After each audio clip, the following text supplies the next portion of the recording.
Hey everyone, and welcome to my channel and welcome to this video. Today I will show you how I painted this pumpkin soup in a baked pumpkin, and sketch for this one is available on my Patreon, so even if you join for free you will be able to download the sketch, trace it and just join in.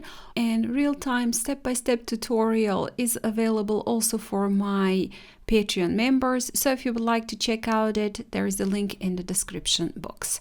To paint this one, I used Clairefontaine watercolor paper, 300 GSM or 140 pounds, cold press, and 100% cotton watercolor paper.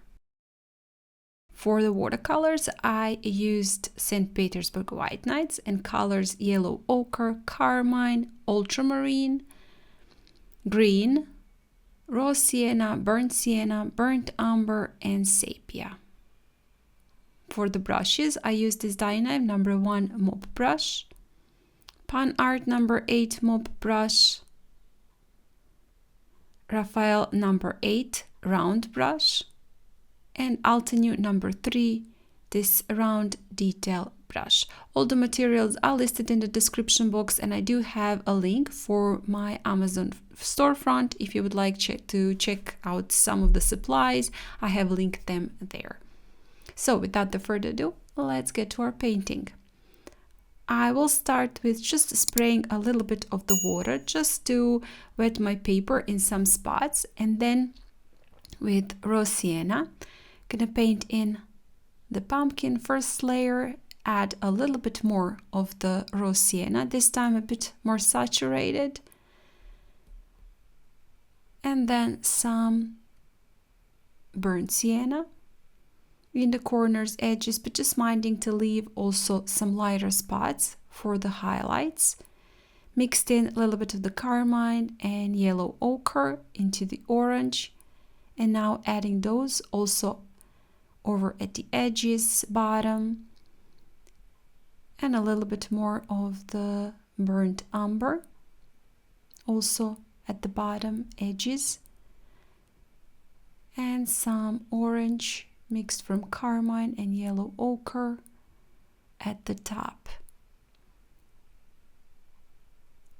Some splatters with the clean water, and then some splatters with orange for some looser look. Also the top part I'm gonna paint in almost the same way, starting with raw sienna, adding some burnt sienna at the bottom, also minding to leave spots white.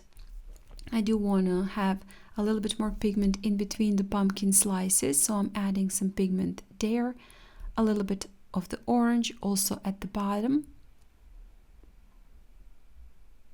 and I'm gonna add also some sepia over here in between the pumpkin slices. And at the top, this pumpkin was baked, so it does have a little bit of the brownish, some burns. Also a couple of more details with sepia. This time I'm using this detail brush.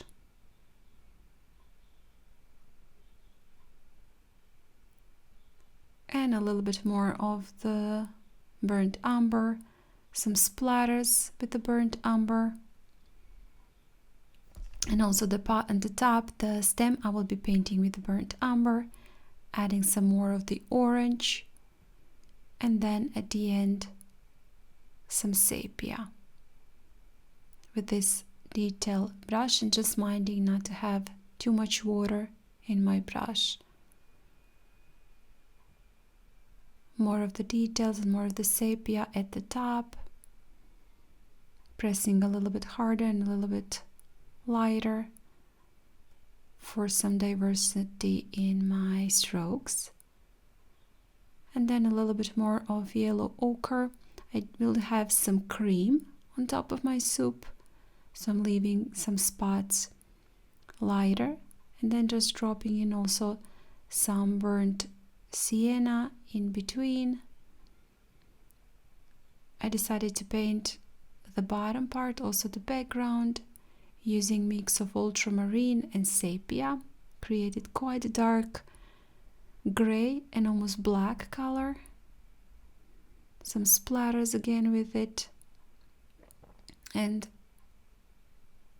around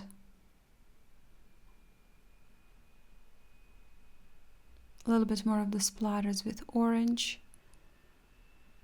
And now I'm just adding some sepia details, maybe some seeds in the soup and then some greenery in the soup. Also at the top, my paper just partially dried, so there will be some bleeds also. And adding shadows underneath the cream, and also a little bit more of the details with sepia around on my pumpkins, in between the pumpkin slices.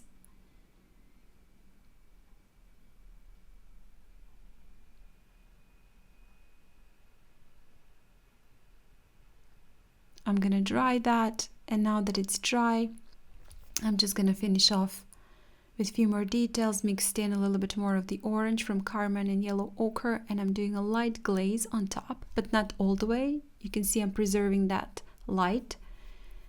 And also in between the cream, on the top, a little bit more of the splatters, and also some splatters with mix of ultramarine and sepia, and a little bit of the shadow underneath the pumpkin.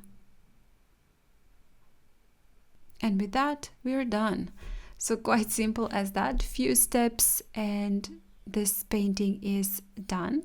So I hope you guys enjoyed this video. If you want a real-time step-by-step tutorial, as I said, you can find it on my Patreon. There is a link in the description box. Thank you so much for joining me today. If you do like this video, please hit the like button, share it, and comment. If you haven't still, please do subscribe to my channel. I have many tutorials here, and I'm sure you will find something for yourself, even if you're a beginner or advanced painter. Again, thank you so much, and I hope I'll see you next time. Bye!